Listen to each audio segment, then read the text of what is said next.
എല്ലാവർക്കും നമസ്കാരം.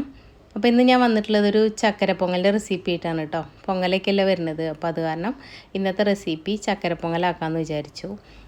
നല്ല ടേസ്റ്റി ആയിട്ടുള്ളൊരു പൊങ്ങലാണ് കേട്ടോ ഇത്. ഇതുപോലെ ഉണ്ടാക്കുകയാണെന്നുണ്ടെങ്കിൽ പൊങ്ങൽ നല്ല ഹാർഡാവുക അങ്ങനെയൊന്നും ചെയ്യില്ല, ഇതുപോലെ തന്നെ ജ്യൂസി ആയിട്ടുണ്ടാവും കേട്ടോ.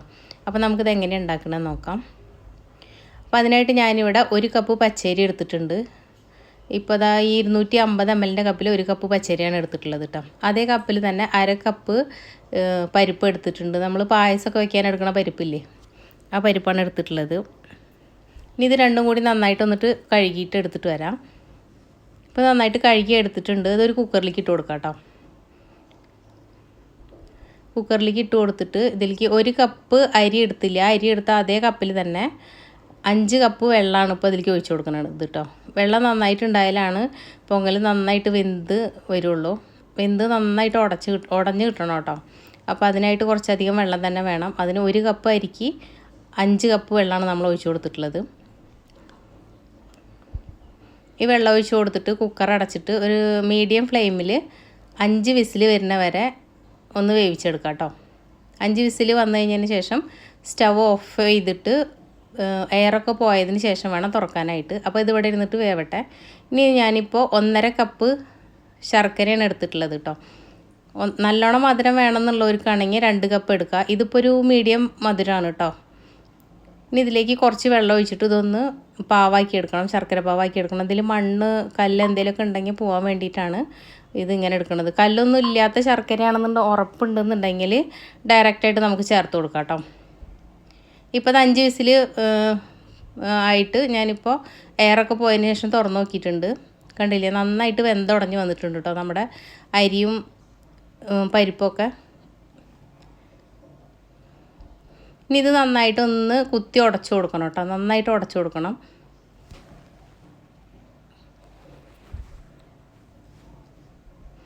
ഉടച്ചതിന് ശേഷം വേണം നമ്മൾ ശർക്കര ഒഴിക്കാനായിട്ട്. ശർക്കര ഒഴിച്ച് കഴിഞ്ഞാൽ പിന്നെ ഉടയില്ല, അതുകൊണ്ടാണ് ശർക്കര ചേർക്കുന്നതിന് മുമ്പ് തന്നെ നന്നായിട്ട് നമുക്കിത് ഉടച്ചെടുക്കാം. ഇപ്പോൾ ഇത് നന്നായിട്ട് ഉടഞ്ഞ് വന്നിട്ടുണ്ട്. ഇനി ഇതിലേക്ക് ശർക്കരപ്പാനി ചേർക്കാം കേട്ടോ. ഞാനിപ്പോൾ ഒരു അരിപ്പയെ വെച്ചിട്ട് ഇതുപോലെ ശർക്കരപ്പാനി ഇതിൽ കൂടെ ഒഴിച്ച് കൊടുത്തു കഴിഞ്ഞാൽ മണ്ണും കല്ലൊക്കെ ഉണ്ടെങ്കിൽ അരിപ്പയിലേക്ക് വരും കേട്ടോ.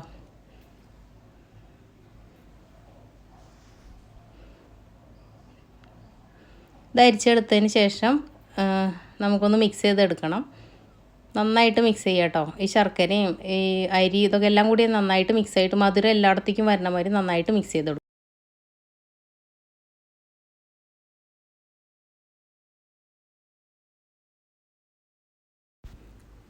ഇതിപ്പോൾ നന്നായിട്ട് മിക്സായിട്ട് വന്നിട്ടുണ്ട്. ഇനി ഇതിലേക്ക് ഒരു നുള്ളു ഉപ്പിട്ട് കൊടുക്കാം കേട്ടോ. ഈ മധുരം ഒന്ന് ബാലൻസ് ചെയ്യാൻ വേണ്ടിയിട്ടാണ്.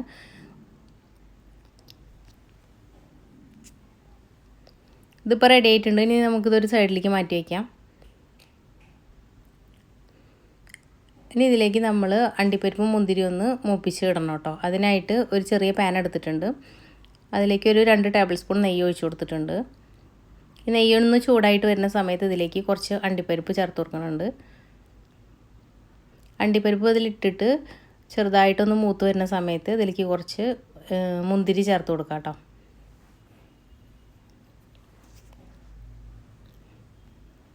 അപ്പോൾ അണ്ടിപ്പരിപ്പ് നന്നായിട്ട് മൂത്ത് വന്നിട്ടുണ്ട്. ഈ മുന്തിരി ഇട്ട് കൊടുക്കാം. ഈ മുന്തിരി ഇട്ട് കൊടുത്തിട്ട് നന്നായിട്ടൊന്ന് മിക്സ് ചെയ്തെടുക്കുക.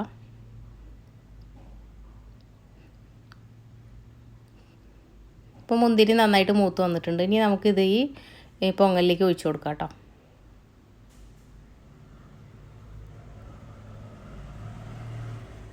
ഇനി ഇതിലേക്ക് ഒരു 1/2 ടീസ്പൂണ് ഏലക്ക പൊടിച്ചത് ചേർത്ത് കൊടുക്കുന്നുണ്ട്.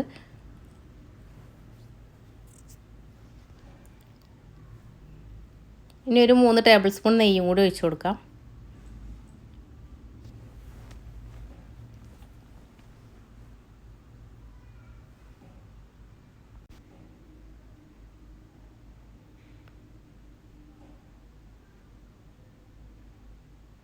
ഇനി നന്നായിട്ടൊന്ന് മിക്സ് ചെയ്യാം.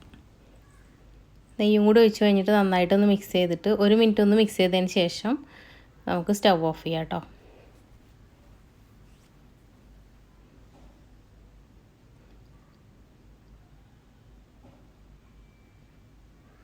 അപ്പോൾ നന്നായിട്ട് മിക്സ് ആയിട്ടുണ്ട്. ഇതുപോലെ ഉണ്ടാക്കുകയാണെങ്കിൽ ഈ ഒരു ഇതിൽ ഉണ്ടാക്കുകയാണെങ്കിൽ പെട്ടെന്ന് കട്ടയൊന്നുമില്ല കേട്ടോ. നല്ല സോഫ്റ്റ് ആയിട്ട് തന്നെ ഉണ്ടാവും നമ്മുടെ പൊങ്ങൽ. അപ്പോൾ എത്രയേ ഉള്ളൂ, നല്ല ടേസ്റ്റി ആയിട്ടുള്ള ചക്കര പൊങ്ങൽ ഇവിടെ റെഡി ആയിട്ടുണ്ട് കേട്ടോ. അപ്പോൾ ഇതുപോലെ ഉണ്ടാക്കിയിട്ടില്ല എന്നുണ്ടെങ്കിൽ അതുപോലെ ഒന്ന് ട്രൈ ചെയ്ത് നോക്കുക. വീഡിയോ ഇഷ്ടമാണെന്നുണ്ടെങ്കിൽ സബ്സ്ക്രൈബ് ചെയ്യുക. പുതിയൊരു വീഡിയോ ആയിട്ട് വരുന്നവരെ നന്ദി, നമസ്കാരം.